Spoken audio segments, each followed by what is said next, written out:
ये गौतम गंभीर और अजीत अगरकर मिलकर टीम इंडिया को खोखला बनाते जा रहे हैं और इस चीज का बहुत बड़ा निशाना बन रहे हैं मोहम्मद शमी। मोहम्मद शमी के साथ बीसीसीआई के सेलेक्टर्स एक तरफा गलत बर्ताव कर रहे हैं जो हम सब ने टाइम टू टाइम देखा। शमी को लेकर अलग अलग लोग अलग अलग बयानबाजी कर रहे हैं। कभी शमी को लेकर अजीत अगरकर का एक अलग ही बयान आता है, कभी शमी को लेकर गौतम गंभीर का अलग बयान आता है। बेसिकली एक चीज पर ये लोग नहीं टिक पा रहे और ऐसा तब होता है जब आप झूठ बोल रहे हो। अगर आप सच्चे होंगे तो आपका बयान हमेशा सेम होगा, लेकिन अगर आप झूठे होंगे, अगर आप कहानियां बना रहे हैं तो आप अलग अलग बार अलग अलग कहानियां परोसेंगे सब लोगों के लिए, उनके फैंस के लिए। ऐसा ही कुछ शमी के साथ हो रहा है। दरअसल ये मामला स्टार्ट हुआ 25 सितंबर से, जब वेस्टइंडीज के खिलाफ स्क्वाड का अनाउंसमेंट करना था, जहां पर सभी खिलाड़ियों को मौका मिला लेकिन मोहम्मद शमी नजर नहीं आए।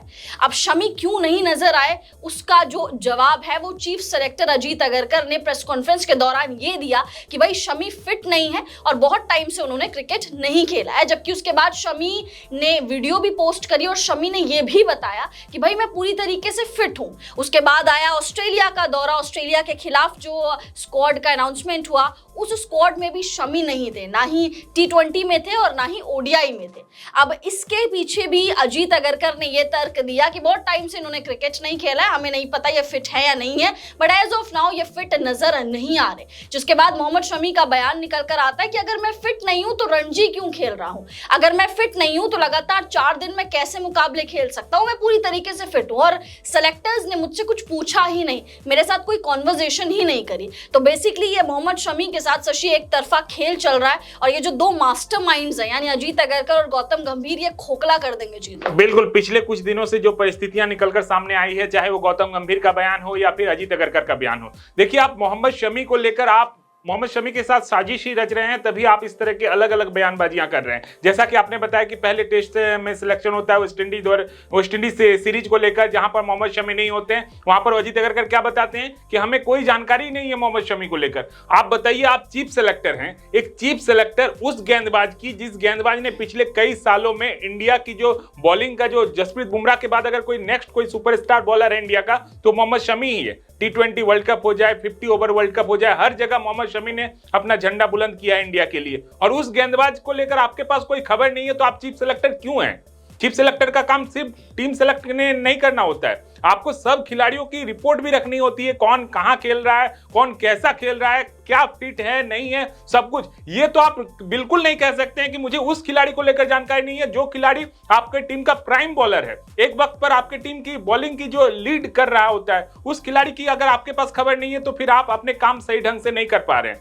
अगला जब सिलेक्शन होता है ऑस्ट्रेलिया दौरे के लिए, तब बता दिया जाता है कि मोहम्मद शमी अनफिट है। उसके अगले ही दिन 2 दिन बाद ही मोहम्मद शमी बयान देते हैं कि मैं अगर रणजी खेल सकता हूं तो ओडीआई क्रिकेट के लिए मैं फिट कैसे नहीं हूं। बिल्कुल, मोहम्मद शमी का कहना बिल्कुल जायज है।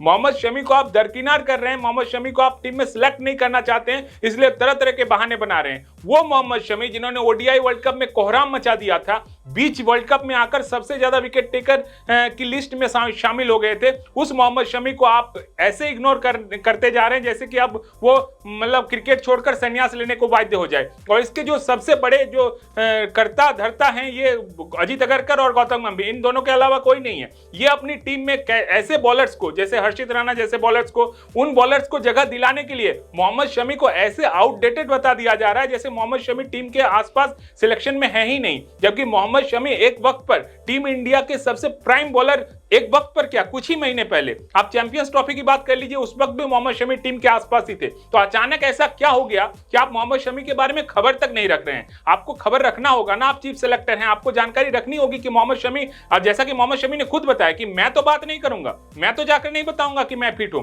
चीफ सेलेक्टर का काम क्या है? उनका काम है कि आप खिलाड़ियों को ढूंढे, कौन क्या कर रहा है, कहां पर खेल रहा है, कितना फिट है, फिट नहीं है एनसीए में भेजिए। लेकिन जो खिलाड़ी रणजी खेल रहा है उसके लिए अगर आप बता रहे हैं कि वो फिट नहीं नहीं है तो निश्चित तौर पर दाल में कुछ काला है। और काला यह है कि आप मोहम्मद शमी जैसे खिलाड़ी को, सरफराज खान जैसे खिलाड़ी को, जो अभिमन्यु ईश्वरन जैसे खिलाड़ी को आप टीम में लेना ही नहीं चाहते हैं, और उसके लिए आप तरह तरह की बयानबाजियां देते हैं। और यही कारण है कि आप जब जब प्रेस कॉन्फ्रेंस में आते हैं तब तक अलग अलग कारण गिना देते हैं, चाहे वो सरफराज खान के लिए हो या मोहम्मद शमी के लिए हो। और इससे पता चलता है कि आपकी मनोदशा क्या है, आप सोचते कुछ और हैं, करते कुछ और हैं, और साथ ही साथ टीम इंडिया को बांटने के लिए, टीम इंडिया में एक मोनोपोली लाने के लिए आप पूरी तरीके से वो मास्टरमाइंड पीछे से गौतम गंभीर के साथ एक खेल खेला जा रहा है। बिल्कुल, और इसीलिए हम लोग लगातार कहते हैं कि भाई ये जो डिक्टेटरशिप है ये टीम इंडिया को कहीं ना कहीं ले डूबेगी। सरफराज खान और मोहम्मद शमी के साथ ही ये क्यों नाइंसाफी होती है, क्यों टीम इंडिया या फिर टीम इंडिया के जो सेलेक्टर्स है वो इनके खिलाफ एजेंडा चला रहे हैं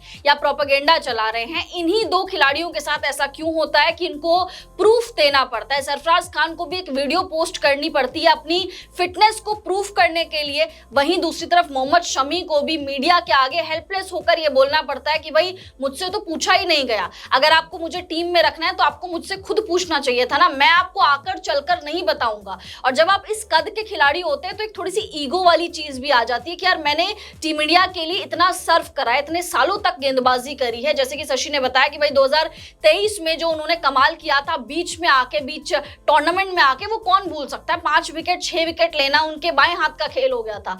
तो जब आप इस कद के खिलाड़ी रहते हैं तो आपको प्रूफ करने की कोई जरूरत नहीं पड़नी चाहिए, और सेलेक्टर्स को समझना चाहिए, गंभीर साहब को ये चीज समझनी चाहिए, अजीत अगरकर को ये समझना चाहिए कि भाई पॉलिटिक्स को दूर रखे और क्रिकेट को दूर रखे, पॉलिटिक्स जो है वो क्रिकेट में ना डाले। फिलहाल इस वीडियो में इतना ही। आप लोग कमेंट्स करके बताइए कि आपको भी लगता है कि भाई ये प्रोपेगेंडा ही चला रही है टीम इंडिया, मतलब जो सेलेक्टर्स हैं, चाहे वो अजीत अगरकर हो गए या हेड कोच गौतम गंभीर हो गए, ये शमी और सरफराज जैसे खिलाड़ियों को लेकर एक प्रोपेगेंडा चला रहे हैं या फिर नहीं। कमेंट्स करके अपनी राय जरूर दीजिए। वीडियो पसंद आ गया होगा तो वीडियो को लाइक कर दीजिए, चैनल को सब्सक्राइब कर दीजिए। हम दोनों को इजाजत दीजिए। आप सभी लोगों का बहुत बहुत शुक्रिया।